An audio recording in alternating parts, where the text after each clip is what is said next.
«Padre, tú no aportas nada para esta cena, por lo tanto no vas a comer». Esas fueron las palabras que mi propia hija me dijo frente a toda la familia en la noche de Navidad, mientras yo me quedaba de pie con mi plato vacío en las manos, cómo mirando todos seguían comiendo como si no hubiera sucedido nada. Lo que ella no sabía es que esa noche sería la última vez que me humillaría. Antes de seguir, suscríbete al canal Historias que Duelen, activa la campana, porque todos los días tenemos nuevas narraciones. Dale a me gusta y cuéntanos en los comentarios desde qué lugar nos estás viendo.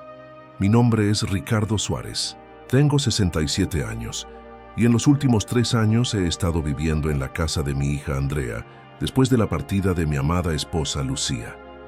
Creí que en esta Nochebuena del 2024, al fin, tendríamos una celebración en familia como se debe. Después de tantos meses de tensiones continuas en esta casa, desde que llegué a residir aquí, las cosas nunca han sido fáciles. Andrea, mi hija de 35 años, siempre fue complicada desde que era pequeña. Era una chica caprichosa, exigente, y nunca supo apreciar los sacrificios que hice por ella durante toda su vida. Yo solventé sus estudios universitarios. La apoyé con la cuota inicial de esta casa, donde ahora habito como un extraño, y por años mantuve a su familia cuando Carlos, su esposo, estuvo sin empleo. Pero ese 24 de diciembre tenía nuevas esperanzas. Había comprado obsequios costosos para mis nietos, Sofía y Daniel, de 8 y 5 años respectivamente. Gasté más de 500 euros en juegos, ropa y dulces para ellos. También le compré un hermoso collar de perlas a Andrea, que me costó 300 euros, pensando que tal vez esto ablandaría su corazón y me trataría con el respeto que merezco. Durante todo el día estuve ayudando en la cocina, quitándole la piel a las papas, organizando la mesa, lavando los trastos sucios. Me sentí útil y optimista. Veía a Andrea cocinando el pavo, a Carlos abriendo el vino y a mis nietos corriendo por la casa, entusiasmados por la Navidad. Por un momento me permití pensar que finalmente seríamos una familia unida. Cuando llegó el momento de la cena, todos nos sentamos alrededor de la mesa que yo mismo había adornado con tanto cariño. Las luces navideñas resplandecían suavemente, la comida olía increíble, y mis nietos no paraban de hablar sobre Santa Claus. Me sentí el jefe de la familia, el abuelo orgulloso, rodeado de sus seres amados. Carlos sirvió el vino y sugirió un brindis por la familia. Todos alzamos nuestras copas, incluso los niños con sus vasos de jugo. «Por la familia Suárez Domínguez», dijo él, y yo sentí un calor en el pecho que no había sentido desde la muerte de mi Lucía. Pensé que por fin había encontrado mi lugar en esta casa. Después del brindis, comenzamos a servir la comida. Andrea cortaba el pavo, Carlos servía las papas horneadas y los niños se emocionaban al ver todos los platillos deliciosos. Cuando me levanté para acercarme a la mesa y servirme mi ración, con mi plato en mano y una sonrisa genuina, sucedió lo impensable. Andrea me miró con frialdad, puso su mano sobre mi plato, impidiendo que me sirviera, y con una voz cortante que se escuchó en toda la habitación, me dijo: «Padre, tú no aportas nada para esta comida, por lo tanto no vas a comer». El silencio que siguió fue tremendo. Mis nietos me miraron confundidos. Carlos siguió comiendo como si nada hubiera pasado, y yo me quedé allí parado, humillado frente a toda mi familia, con el plato vacío temblando en mis manos. La sorpresa de esas palabras me paralizó completamente. Durante unos segundos que parecieron muy largos, mi mente no pudo procesar lo que acababa de escuchar. Mi propia hija me estaba prohibiendo comer en la mesa familiar de Navidad, la misma mesa que yo había ayudado a preparar durante todo el día. Miré alrededor esperando que alguien dijera algo, que alguien se quejara por esta injusticia, pero Carlos simplemente siguió masticando su pavo como si fuera la cosa más normal del mundo. Incluso vi una pequeña sonrisa en sus labios, como si estuviera disfrutando de mi humillación. Era evidente que esto había sido planeado entre ellos. «Pero Andrea», murmuró con voz temblorosa, «yo ayudé a preparar todo esto. Estuve en la cocina contigo toda la tarde». «Ayudar no es pagar, padre», respondió ella sin siquiera mirarme. «Carlos compró el pavo. Yo pagué las verduras, el vino, todo. Tú no pusiste ni un céntimo para esta celebración, así que no tienes derecho a disfrutarla». Mis nietos empezaron a notar que algo raro estaba pasando. Sofía, la alcaldesa, preguntó con inocencia: ¿por qué el abuelo no está comiendo con nosotros? Porque el abuelo tiene que aprender a ser responsable, respondió Andrea con una frialdad que me congeló la sangre. Cuando sea mayor y colabore con esta casa, entonces podrás sentarte en nuestra mesa. Las palabras de mi hija me afectarán como si fueran cuchillos. Ser responsable. Yo, que había trabajado durante 40 años como mecánico para darle todo lo que necesitaba. Yo, que me levanté a las 5 de la mañana durante décadas para llevar el pan a mi familia. Yo, que vendí mi coche cuando ella necesitaba dinero para la universidad. Me quedé allí de pie, agarrando mi plato vacío, viendo cómo todos seguían cenando tranquilos. El sonido de los cubiertos contra los platos se escuchaba en mis oídos como una tortura. El aroma de la comida que había ayudado a preparar se convirtió en una burla cruel. Carlos incluso se atrevió a pedirle a Andrea que le pasara más pavo, haciendo un comentario sobre lo delicioso que estaba. Está increíble, cariño. Sin duda valió la pena el gasto. Sus palabras tenían una intención maliciosa que no pasó desapercibida para mí. Intenté mantener la compostura, pero sentí cómo las lágrimas comenzaban a aparecer en mis ojos.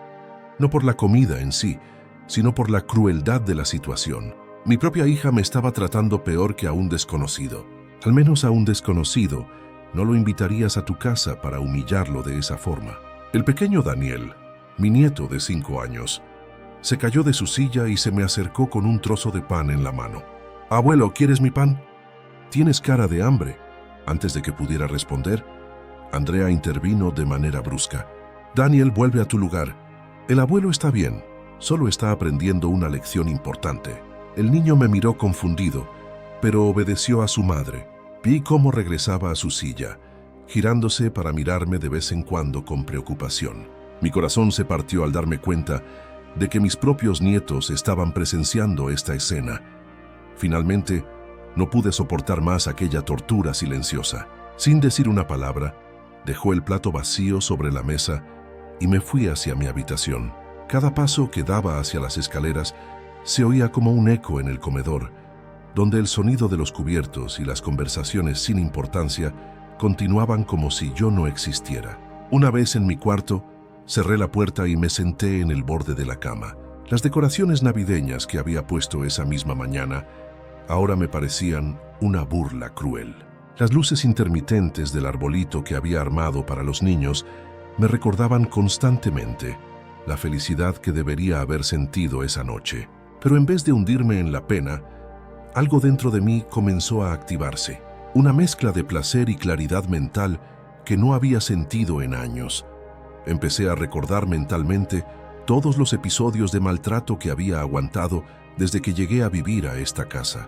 Recordé claramente el día que llegué aquí hace exactamente 3 años. Andrea me había dicho: «Padre, esta es tu casa ahora. Aquí estarás cómodo y en familia». Qué gran mentira había sido esa promesa. Desde el primer mes comenzaron los reclamos disimulados, las indirectas, los comentarios hirientes disfrazados de inquietud.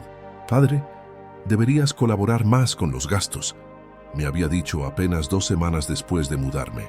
Yo, que recibía una pensión modesta de 1.000 euros mensuales, inmediatamente empecé a dar 600 euros mensuales para los gastos de la casa, pero nunca fue suficiente para ella. Cada vez que llegaba una factura alta, Andrea me miraba con reproche. «Padre, la factura de la luz está muy alta este mes», como si yo fuera responsable de todos los aparatos que funcionaban las 24 horas del día. Como si fuera mi culpa que Carlos dejó la televisión encendida toda la noche o que Andrea usara la lavadora 3 veces al día. Los recuerdos se acumulaban en mi mente como una avalancha dolorosa. Las mañanas, cuando bajaba a desayunar y encontraba solo restos de pan, porque se había terminado y nadie había pensado en guardarme ni siquiera una rebanada. Las noches, cuando llegaba de mis caminatas y la cena estaba recogida con el comentario casual: «Pensamos que ya había cenado». Pero lo que más me dolía era recordar cómo había llegado a esta situación. Después de que Lucía muriera, me quedé totalmente solo en nuestra casa de toda la vida. La tristeza me consumía día tras día. Fue Andrea quien insistió en que me mudara con ellos. «No puedes estar solo, padre. Necesitas estar rodeado de familia. Ahora me daba cuenta de que su preocupación nunca había sido real. Había sido calculada. Necesitaban mi pensión para cubrir sus gastos excesivos. Carlos había perdido su trabajo como electricista justo cuando yo llegué, y mi aporte económico les había salvado de una crisis financiera.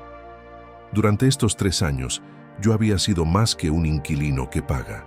Había sido su empleado doméstico sin pago. Cada mañana me levantaba temprano para preparar el desayuno de los niños antes de que fueran al colegio. Limpiaba la casa mientras ellos trabajaban, hacía las compras, cocinaba la cena, ayudaba a los niños con las tareas. Y cuando Carlos finalmente encontró trabajo el año pasado, en vez de agradecerme el apoyo durante su época difícil, comenzó a tratarme con desprecio, como si mi presencia en su casa fuera una molestia, como si hubiera olvidado convenientemente que mi dinero había pagado su hipoteca durante 18 meses. Pero esa noche, sentado en esa habitación que nunca había logrado sentir como mía, tomó una decisión que cambiaría todo. No podía seguir así. No podía permitir que me trataran como un ciudadano de segunda en lo que supuestamente era mi hogar. Sin embargo, antes de hacer cualquier movimiento precipitado, necesitaba saber exactamente con qué tipo de personas estaba tratando. Necesitaba descubrir hasta dónde llegaba realmente su falta de consideración hacia mí. Tenía la sospecha de que lo que había presenciado esa noche era solo una pequeña parte. Me acerqué a la ventana y observé el jardín cubierto de nieve bajo la luz de la luna. La tranquilidad de la noche contrastaba de forma brutal con la tormenta emocional que se desataba en mi interior. Sabía que al día siguiente todo cambiaría, pero primero necesitaba obtener algunas respuestas que confirmarían mis peores temores sobre las verdaderas intenciones de mi hija. Al día siguiente, 25 de diciembre, esperé pacientemente a que todos salieran de casa. Andrea y Carlos habían planeado llevar a los niños al parque navideño del centro de Madrid, una costumbre que mantenían cada año. Por supuesto, no me invitaron. «Es mejor que descanses, padre», me había dicho Andrea esa mañana con una falsa preocupación. Ayer parecía muy agotado. Una vez que se fueron, aproveché la oportunidad para hacer algo que nunca había hecho antes: revisar las cosas de mi hija. No me sentía orgulloso de hacerlo, pero necesitaba confirmar mis sospechas sobre lo que realmente pensaban de mí en esta casa.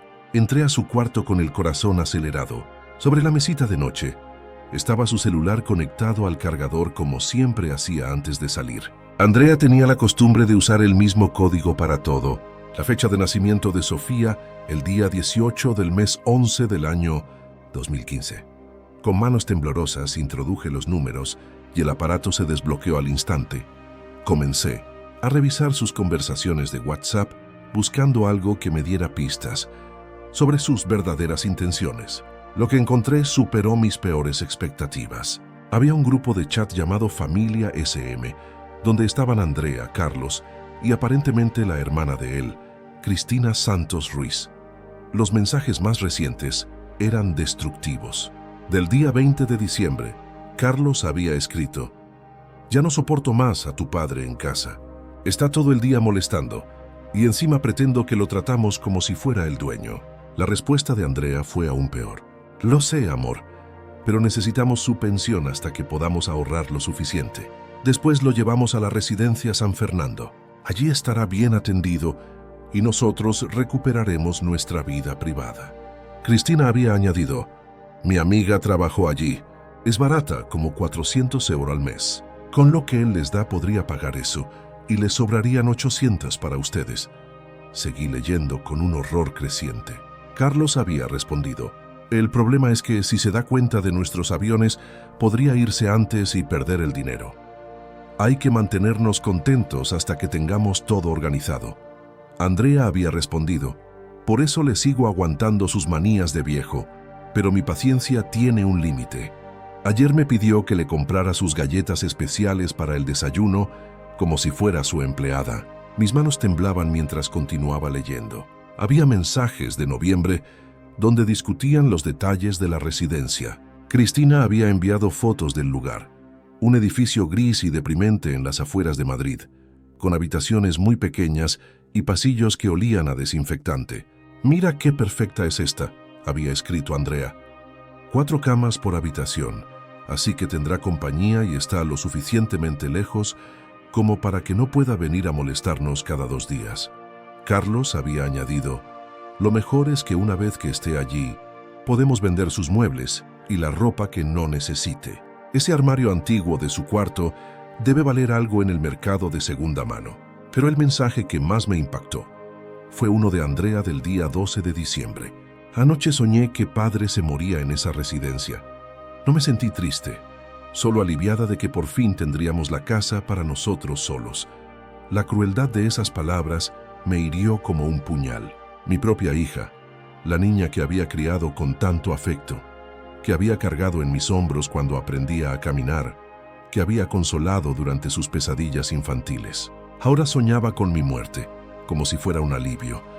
Seguí revisando y conversaciones encontré donde planeaban cómo convencerme de ir voluntariamente a la residencia. Habían discutido diferentes ideas, desde decirme que era temporal mientras reformaban mi habitación, hasta inventar problemas de salud mías que requerían cuidados especiales. El plan es llevar a cabo después del Día de Reyes para que no arruine las fiestas de los niños, había escrito Andrea. Como si mi presencia fuera algo tóxico que pudiera contaminar las celebraciones familiares. Carlos había sugerido: «Podemos decirle que es solo por unos meses hasta que encontremos algo mejor. Los ancianos son muy crédulos. Se creerá cualquier cosa». La traición era completa. Durante 3 años había vivido engañado creyendo que estaba con mi familia, cuando en realidad era solo una fuente de ingresos temporales, hasta que podían deshacerse de mí de forma conveniente. Fotografié cada conversación con mi propio teléfono, asegurándome de que las fechas y nombres eran claramente visibles. Sabía que necesitaría estas pruebas para lo que estaba por venir.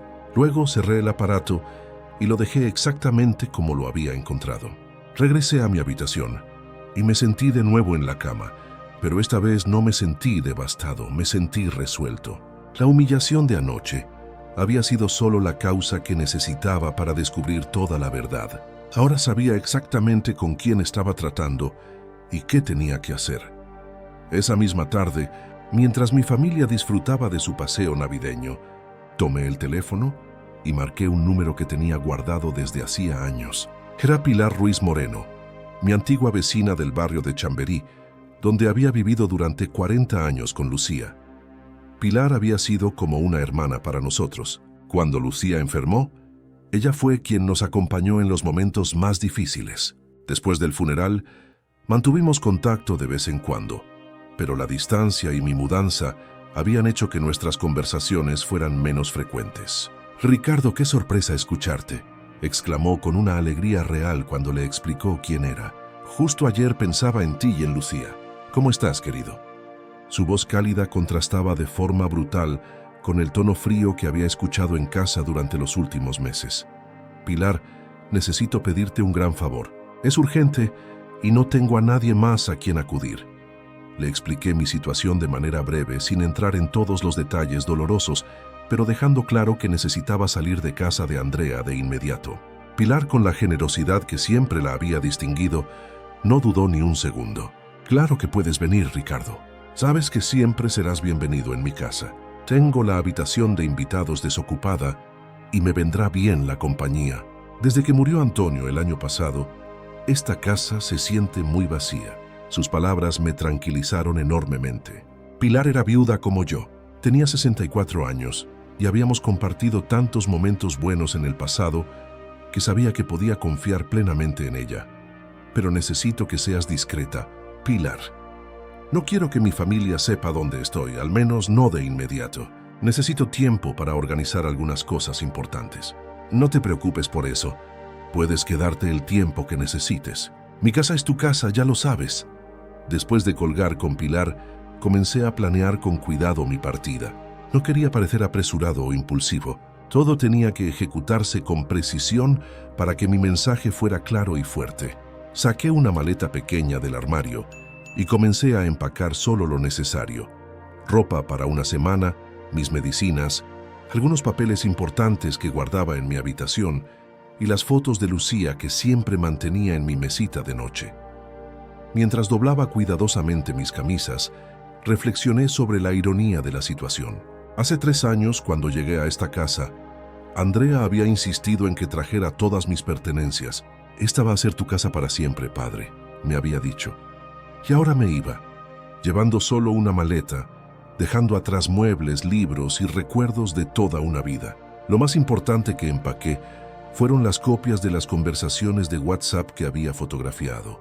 Las metí en un sobre, junto con otros documentos. Estas pruebas serán fundamentales para lo que tenía planeado.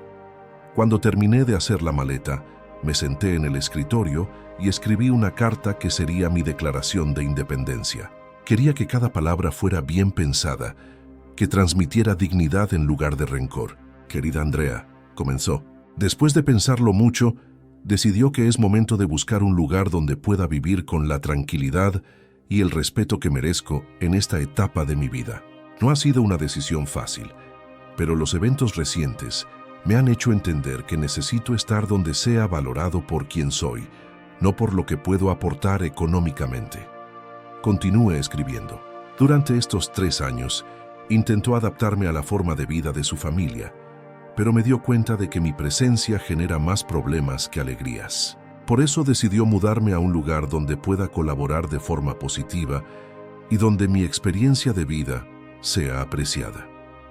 Terminé la carta con estas palabras. «Espero que esta decisión les permita disfrutar de su vida privada familiar, como siempre han querido. Los niños siempre serán mis nietos queridos, y espero que algún día entiendan por qué el abuelo tuvo que tomar esta decisión. Con cariño, padre». Doblé la carta con cuidado y la dejé sobre la almohada de mi cama. Quería que fuera lo primero que vieran cuando subieran a buscarme. Esperaré hasta las 7 de la tarde, cuando el sol ya se había ocultado y las calles estaban menos ocupadas. Llamé a un taxi y le di la dirección de Pilar. Bajé mi maleta en silencio y esperé en la puerta. Antes de salir, eché un último vistazo a la casa que había sido mi hogar durante 3 años. Las luces del árbol de Navidad seguían destellando en la sala. Los regalos que había comprado para los niños seguían esperando bajo el árbol. Y todo parecía normal y alegre. Pero yo sabía la verdad que se escondía detrás de esa apariencia de familia perfecta. Sabía lo que realmente pensaban de mí y cuáles eran sus planos para mi futuro. Cuando llegó el taxi, subí con firmeza y le di la dirección de Pilar. No sentí tristeza ni arrepentimiento, solo una extraña sensación de liberación, como si por fin hubiera recuperado el control de mi propia vida. Pilar me recibió en su apartamento de Chamberí, con los brazos abiertos y una sonrisa real que no había visto en meses. Su casa olía a canela y café recién hecho, un olor reconfortante que contrastaba completamente con el ambiente frío que había dejado atrás. «Ricardo, te ves más delgado», me dijo mientras me ayudaba con la maleta. «Pero hay algo diferente en tus ojos, una fuerza que no había visto desde los tiempos de Lucía». Esa primera noche en casa de Pilar, dormí muy bien por primera vez en meses. No se oían gritos en la mañana, no había reproches por las cuentas, ni quejas sobre mi presencia. Solamente existía la tranquilidad y el conocido sonido del tráfico de la ciudad que entraba de forma suave por las ventanas. Al día siguiente, 26 de diciembre, decidí que era el momento de poner en marcha la segunda fase de mi estrategia. Fui a mi oficina bancaria en el Banco Santander de la calle Alcalá, donde había manejado mis finanzas durante los últimos 15 años. Mi gestor de cuentas, Julián Morales Herrera, me atendió en persona. Le expliqué que necesitaba hacer cambios importantes en mi dinero. Durante esos 3 años, había autorizado a Andrea como segundo titular de mi cuenta para que pudiera acceder con facilidad a los 600 euros que le daba cada mes para gastos. «Don Ricardo, necesito que me confirme por escrito que desea retirar a su hija como cotitular de la cuenta», me explicó Julián mientras preparaba los documentos. «Así es. Y también quiero cancelar la transferencia automática mensual que tengo programada a su cuenta». Julián me miró con curiosidad, pero se mantuvo profesional. «Entendido. ¿Necesita que le preparemos algún otro producto financiero? ¿Tal vez una cuenta de ahorro separada? De hecho, quiero abrir una cuenta nueva donde solo yo pueda tener acceso, y me gustaría saber sobre las opciones de depósitos a plazo fijo. Durante la siguiente hora, reorganicé por completo mis finanzas. La nueva cuenta bancaria quedaría solamente a mi nombre con una nueva tarjeta de débito. Los 1.000 euros de mi pensión se depositarían directamente allí cada mes. También cancelé la carga que tenía del seguro del coche de Carlos, que había estado pagando durante 2 años de manera temporal mientras él se recuperaba de su tiempo sin empleo. Ese favor provisional me costaba 120 euros mensuales que nunca me había devuelto. Cuando salí del banco me sentí como un hombre nuevo. Por primera vez en 3 años, mi dinero era totalmente mío.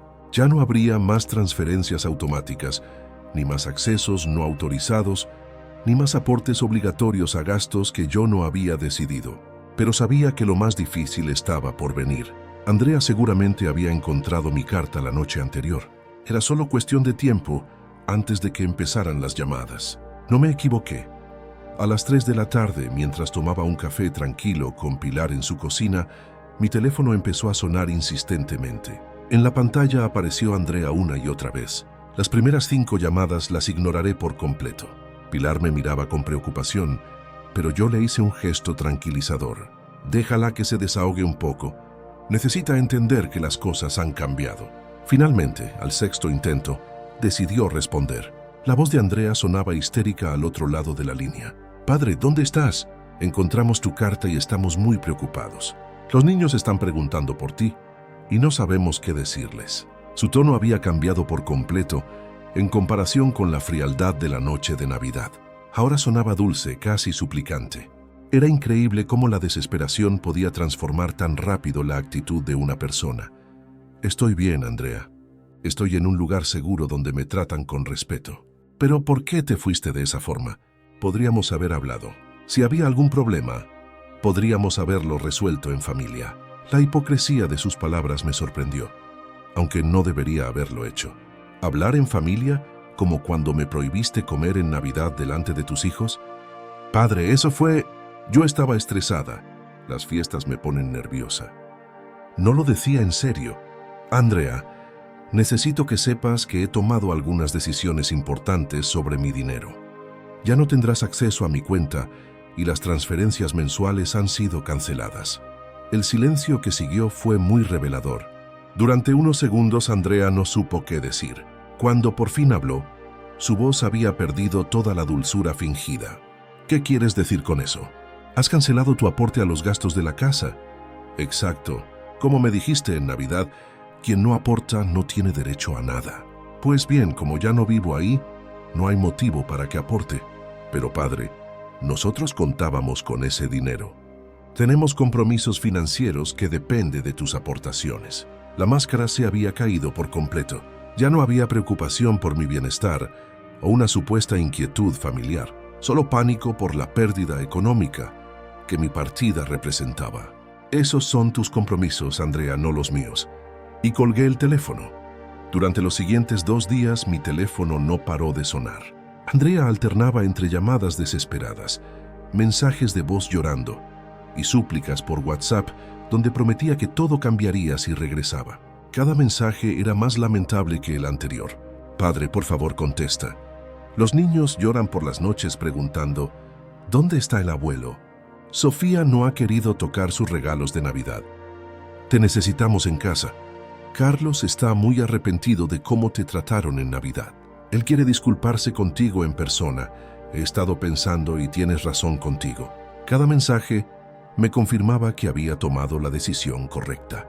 La desesperación en sus palabras no provenía del amor de hija, sino del pánico financiero. Era evidente que habían intentado acceder a mi cuenta bancaria y habían descubierto que ya no tenían permiso. El 28 de diciembre, mientras desayunaba tranquilamente con Pilar, escuchamos el timbre de la puerta. Mi amiga se asomó por la ventana y me hizo una seña preocupada. Es una mujer joven con 2 niños pequeños. Parece alterada. Sabía perfectamente quién era. Andrea había descubierto dónde me encontraba, probablemente preguntando a antiguos vecinos del barrio que se acordaban de mi amistad con Pilar. «Déjala que toque. Yo hablaré con ella desde aquí, pero no la dejes subir». Pilar bajó a atender la puerta mientras yo me asomaba al balcón del 2º piso. Efectivamente, allí estaba Andrea con Sofía y Daniel, los tres con caras de sufrimiento exagerado que no me engañaron ni por un segundo. ¿Está mi padre aquí?, le preguntó Andrea a Pilar con voz temblorosa. Sí, está aquí, pero no quiere recibir visitas, respondió Pilar con firmeza. Padre, gritó Andrea mirando hacia arriba, por favor baja. Solo quiero hablar contigo 5 minutos. Los niños te extrañan muchísimo. Me asomé un poco más para que pudiera verme, pero mantuve mi distancia. Andrea, todo lo que tenías que decirme, ya me lo dijiste en Navidad. No hay nada más que discutir. Por favor, padre, cometí un error. Estaba estresada y dije cosas horribles, pero somos familia. Tenemos que poder perdonarnos. Sofía, mi nieta mayor, levantó la vista con lágrimas en los ojos. Abuelo, ¿por qué no vienes a casa? Mamá dice que es culpa nuestra porque nos portamos mal en Navidad. Esas palabras me partieron el corazón, pero también me llenaron de placer. Andrea estaba usando a sus propios hijos como chantaje emocional, haciéndose sentir culpables por una situación que ellos no habían provocado. Sofía, cariño, tú y Daniel no tienen ninguna culpa de nada. Ustedes son niños maravillosos y el abuelo los quiere muchísimo. Entonces, ¿por qué te fuiste?, preguntó Daniel con los ojos llenos de confusión. A veces los adultos toman decisiones que hieren a otras personas, y cuando eso sucede varias veces, la persona herida tiene que protegerse yéndose a un lugar donde se sienta segura y valorada. Andrea intervino nerviosamente. Padre, los niños no necesitan escuchar estas cosas. Son muy pequeños para entender problemas tan complejos. Al contrario, Andrea, los niños merecen una explicación honesta, que puedan entender a su edad. Han sido usados como chantaje emocional y tienen derecho a saber que no son responsables de esta situación. Abuelo, dijo Sofía tomando mi mano, ¿significa eso que nunca más vas a venir a casa? La pregunta directa me obligó a ser claro sin ser cruel. Significa que el abuelo necesita vivir en un lugar donde se sienta respetado. Pero eso no cambia el amor que siento por ustedes. Ustedes siempre serán mis nietos queridos, sin importar dónde viva. ¿Podemos visitarte en tu nueva casa?, me preguntó Daniel con esperanza. Miré a Andrea antes de responder. Eso dependerá de que sus padres entiendan y respeten las decisiones que él tomó. Si aprenden a tratarme con dignidad, podremos encontrar una manera de que nos veamos. Andrea aprovechó la oportunidad. Padre, nosotros queremos que vuelvas. Hemos reflexionado mucho sobre lo que pasó en Navidad, y Carlos y yo estamos dispuestos a cambiar. ¿Cambiar qué exactamente, Andrea? Nuestra actitud, la forma en que te hablamos. Queremos tratarte con el respeto que mereces como nuestro padre. ¿Y qué pasa con los aviones de internarme en la residencia San Fernando? Vi cómo se puso tensa al escuchar el nombre específico. Eso nunca fue un plan real. Solo eran conversaciones teóricas sobre posibilidades futuras. Conversaciones teóricas donde calculaban costos exactos y hablaban sobre cómo convencerme de ir de forma voluntaria. Los niños miraban sin entender del todo la conversación, pero sintiendo la tensión entre nosotros. Padre, por favor, dame una oportunidad de demostrar que él cambió. Los niños te necesitan. Yo te necesito. Andrea, el daño está hecho.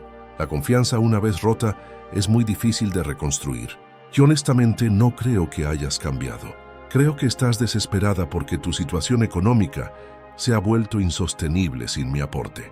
Sus ojos se llenaron de lágrimas, pero no pude saber si eran de verdad o fingidas. Es cierto que estamos pasando por problemas, pero eso no significa que no te quiera como padre. Me levanté del banco y besé la frente de cada niño. Sofía, Daniel, recuerdan siempre que los quiero muchísimo. Pórtense bien y cuídense. Mientras me alejaba, escuché a Andrea susurrar de forma desesperada.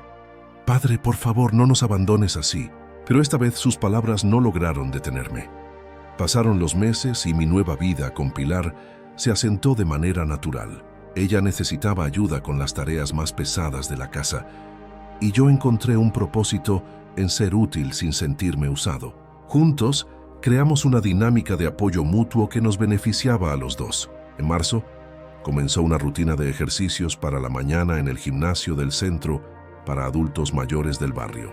Allí conocí a otros hombres de mi edad que habían pasado por situaciones similares con sus familias. descubrí que mi historia no era tan única como había pensado. Manuel Ruiz Castillo, un ex contador de 70 años, me contó cómo su hijo había intentado convencerlo de firmar un poder notarial para que sus trámites bancarios fueran más sencillos, cuando en realidad quería acceder a sus ahorros. Antonio Vega Morales había sido casi echado de la casa de su hija cuando se recuperó de una operación y ya no necesitaba cuidados constantes. Estas conversaciones me confirmaron que había tomado la decisión correcta. No era un padre sin corazón, era un hombre que había recuperado su dignidad. En abril, Pilar empezó a recibir llamadas raras, números que no conocía y que colgaban cuando ella respondía. Sospechábamos que Andrea o Carlos estaban intentando confirmar que yo seguía viviendo allí, pero sin atreverse a enfrentarme directamente. El cambio real llegó en mayo. Pilar regresó una tarde del mercado con noticias inesperadas. Ricardo, me encontré con Mercedes López. ¿Te acuerdas de ella? Vivía en el tercer piso de tu antiguo edificio. Claro. ¿Cómo está? Bien, pero me contó algo interesante sobre tu hija. Al parecer han puesto el piso en venta. La noticia no me sorprendió tanto como debería. Durante estos meses, había calculado mentalmente los números. Sin mis 600 euros mensuales, más los 120 del seguro del coche, más los gastos extra que me pedían todo el tiempo, Andrea y Carlos habían perdido aproximadamente 800 euros de ingresos mensuales. Mercedes cuenta que pusieron un cartel de "Se vende" muy discreto en el portal y que han visto a personas visitando el departamento los fines de semana. Era inevitable, dije sin mostrar emoción. Sus gastos estaban calculados, incluyendo mi aporte. Sin ese dinero no pueden mantenerse. 2 semanas después, Pilar regresó del centro de salud con más información. El farmacéutico me dijo que tu hija ya no va a buscar las medicinas de los niños aquí. Ahora van a la farmacia de Vallecas. Vallecas, un barrio mucho más humilde que donde vivían, era la confirmación de que mi decisión había tenido las consecuencias exactas que había imaginado. En junio, mientras caminaba por el rastro una mañana de domingo, vi algo que me impactó profundamente. En uno de los puestos de cosas usadas estaba el antiguo baúl de Lucía, que había llevado a la casa de Andrea 3 años atrás. El mismo baúl donde guardaba nuestras fotos de boda y los primeros dibujos que Andrea había hecho de niña. El vendedor, un hombre mayor con aspecto cansado, me confirmó lo que ya sospechaba. Me lo trajo una pareja joven con 2 niños hace 2 semanas. Dijeron que se mudaban a un departamento más pequeño y no tenían espacio. ¿Cuánto piden por él? 150 euros. Es una pieza muy sólida, pero estos muebles antiguos ya no se venden como antes. El baúl que Lucía y yo habíamos comprado en nuestro primer aniversario, por el que habíamos pagado el equivalente a 2 sueldos completos en aquella época, ahora se vendía por 150 euros para que Andrea pudiera llegar a fin de mes. No lo compré. Ese ciclo de mi vida había terminado y recuperar cosas del pasado no iba a cambiar esa realidad. En julio llegó la confirmación final. Pilar recibió una llamada de una ex vecina. El departamento donde vivía Ricardo con su hija se vendió. Los nuevos dueños ya se mudaron. Esa noche, sentada en el balcón de Pilar tomando un café después de cenar, pensé en los cambios que habían pasado en solo 6 meses. Mi hija había perdido su hogar. Había tenido que vender muebles de la familia y se había visto forzada a mudarse a un barrio menos afortunado. Algunas personas podrían haber sentido lástima o incluso culpa, pero yo solo sentí una extraña tranquilidad interior. Había enseñado una lección sobre respeto y las consecuencias de los actos que era necesario, aunque doloroso. ¿Crees que aprenderán algo de todo esto?, me preguntó Pilar, que había seguido toda la situación con comprensión y apoyo. Espero que sí, pero si no lo hacen, al menos yo he recuperado mi dignidad y mi tranquilidad. Y si intenta volver a contactarte, dependerá de cómo lo hagan. Si vienen con humildad genuina y respeto de verdad, podrá considerar una relación limitada. Pero si vienen con las mismas actitudes de antes, sabrán dónde está la puerta. La brisa nocturna de julio era agradable y por primera vez en años me sentí completamente en paz conmigo mismo. Han pasado ya 10 meses desde aquella noche de Navidad que cambió mi vida para siempre. Mientras escribo estas palabras en el pequeño estudio que Pilar me adaptó en su departamento, puedo decir sin dudas que tomé la decisión correcta. Mi rutina diaria se ha convertido en algo que disfruto de verdad. Las mañanas las dedico a ayudar a Pilar con las tareas del hogar y las compras. Por las tardes voy al centro para adultos mayores, donde formó un grupo de ajedrez con otros jubilados. Los miércoles doy clases de mecánica básica a jóvenes en el centro comunitario, compartiendo los conocimientos que ha acumulado en 40 años de oficio. Esta nueva vida me ha devuelto algo que había perdido sin darme cuenta: el sentido de propósito. Ya no soy una carga económica que es tolerada de mala gana, sino alguien que colabora activamente con su comunidad y es valorado por sus aportes. En septiembre, exactamente 9 meses después de mi partida, recibí una carta que no esperaba. No llegó por correo electrónico ni por WhatsApp, sino por correo tradicional en un sobre blanco dirigido a mí con una letra cuidada que reconocí de inmediato. Era la caligrafía de Andrea cuando era pequeña y se esforzaba por escribir bonito. «Querido padre», comenzaba la carta, «sé que no tengo derecho a escribirte después de todo lo que sucedió, pero necesito que sepas algunas cosas importantes antes de que sea demasiado tarde». Seguí leyendo con curiosidad, pero sin la angustia emocional que habría sentido meses atrás. «Has tenido razón en todo desde el principio.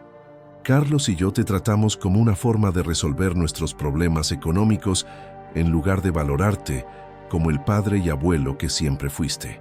La humillación de la noche de Navidad fue el punto más alto de una serie de faltas de respeto que ahora veo con claridad. Perdimos la casa en julio. Tuvimos que vender muchas de tus cosas, incluyendo el baúl de mamá Lucía, algo que me duele mucho porque sé lo que significaba para ti. Ahora vivimos en un departamento de 2 habitaciones en Vallecas. Los niños comparten cuarto y yo duermo en el sofá de la sala. Carlos ha cambiado mucho que nos mudamos. La presión por el dinero lo ha vuelto amargado y a veces me habla de la misma forma horrible en que nosotros te hablábamos a ti. Ahora entiendo lo que se siente ser tratado como una carga en lugar de como una persona querida, del grupo que dice que eres tú. Esta parte de la carta me conmovió profundamente, pero mantuve la objetividad emocional que había desarrollado durante estos meses. No te escribo para pedirte que vuelvas o que nos ayudes económicamente. Sé que no tengo derecho a pedir nada después de cómo te tratamos. Te escribo porque quiero que sepas que he aprendido la lección más dura de mi vida, que la familia no se define por la sangre o las obligaciones, sino por el respeto mutuo y el amor de verdad. Si algún día decide que quieres conocer a la nueva Andrea, la que ha aprendido el valor de la humildad y la gratitud, estará esperando. Pero si prefieres continuar tu vida sin nosotros, lo entenderé completamente y respetaré tu decisión. Gracias por enseñarme, aunque haya sido de la forma más dolorosa posible, lo que significa realmente ser una buena hija. Doblé la carta con cuidado y la guardé en el cajón de mi escritorio. No sentí el impulso inmediato de responder, ni tampoco el deseo de ignorarla por completo. Era una carta que requería tiempo para pensar. Esa noche, durante la cena, le conté a Pilar sobre la carta. «¿Qué piensas hacer?», me preguntó con la sensatez que siempre la había caracterizado. «Por ahora nada. Si de verdad ha aprendido algo de esta experiencia, puede esperar. La paciencia también es parte de valorar a las personas, y si no vuelve a escribir, entonces significará que su arrepentimiento no era tan profundo como decía en la carta». 2 meses después, en noviembre, recibí una segunda carta. Esta vez era más corta, pero incluía algo especial: dibujos de Sofía y Daniel. Los niños habían hecho retratos del abuelo con mensajes como «Te extraño» y «¿Cuándo vienes a vernos?». Esta segunda carta confirmó que el arrepentimiento de Andrea no había sido una reacción del momento por la desesperación, sino una reflexión que había durado un tiempo. Finalmente decidí responder. Escribí una carta amable, pero con firmeza, explicando que agradecía sus disculpas y que podríamos considerar encuentros de vez en cuando en un lugar neutral, siempre y cuando se respetaran ciertas condiciones sobre el trato mutuo y límites claros. No sé si esta historia tendrá un final totalmente feliz. Puede que Andrea y yo construyamos una relación limitada, pero respetuosa. O puede que los viejos hábitos regresen con el tiempo. Lo que sí sé es que, sin importar lo que pase con mi familia, él recuperó algo muy valioso: mi autoestima y mi paz interior. Cada mañana me despierto en una casa donde soy bienvenido, donde mi opinión es importante, donde mis aportaciones son apreciadas.